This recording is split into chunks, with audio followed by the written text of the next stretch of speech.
مستحب پر اصرار یہ جائز نہیں ہے۔ چنانچہ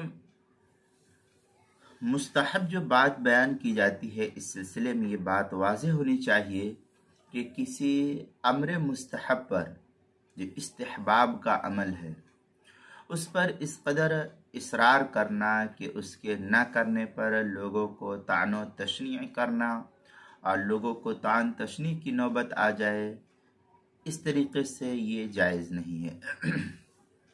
اور اگر کسی جگہ مستحب کو ایسی مبالغہ آمیز حیثیت دی جانے لگے تو پھر اس عارض کی وجہ سے وہ مستحب نہیں رہ سکتا ہے اور اس کو مستحب نہیں کہا جائے گا، بلکہ قابل ترک شمار کیا جائے گا۔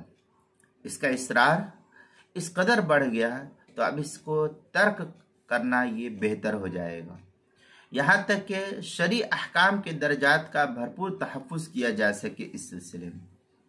اور اس سلسلے میں ہمیں بہترین رہنمائی جو ملتی ہے احادیث کی روشنی میں اور صحابہ کرام رضی اللہ عنہم اجمعین کے سیر کے اندر، وہ یہ کہ حضرت عبداللہ بن مسعود رضی اللہ تعالیٰ عنہ کے اس ارشاد سے ملتی ہے جس کی جانب آپ رضی اللہ تعالیٰ نے فرمایا کہ کوئی شخص اپنے عمل میں شیطان کا کوئی حصہ نہ رکھے اور یہ نہ سمجھے کہ اس پر نماز کے بعد دائیں جانب ہی رخ کر کے بیٹھنا ضروری ہے۔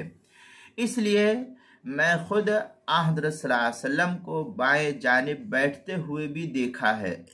یہ کون کہہ رہے ہیں؟ صحابی رسول حضرت عبداللہ بن مسعود رضی اللہ تعالیٰ عنہ۔ یعنی دائیں طرف رخ کرنا گو کہ مستحب ہے، مگر اس پر اصرار کرنا شیطانی عمل ہے جس سے بچنے کی صحابی رسول حضرت عبداللہ بن مسعود رضی اللہ تعالیٰ عنہ خود تلقین فرما رہے ہیں۔ یہ حدیث مسلم شریف کے اندر موجود ہے۔ عن ابن مسعود رضی اللہ تعالیٰ عنہ قال لا يجعلن احدكم للشیطان من نفسه جزءا لا يرى، اس طریقے کی عبارت مسلم شریف پہلی جلد صفحہ 247 حدیث نمبر 707 نمبر کی ہے۔ موسوعۃ آثار الصحابہ جلد نمبر 3 صفحہ نمبر 123 پر اس کو نقل کیا۔ کتاب المسائل پہلی جلد صفحہ 345 پر اس کو نقل کیا گیا ہے۔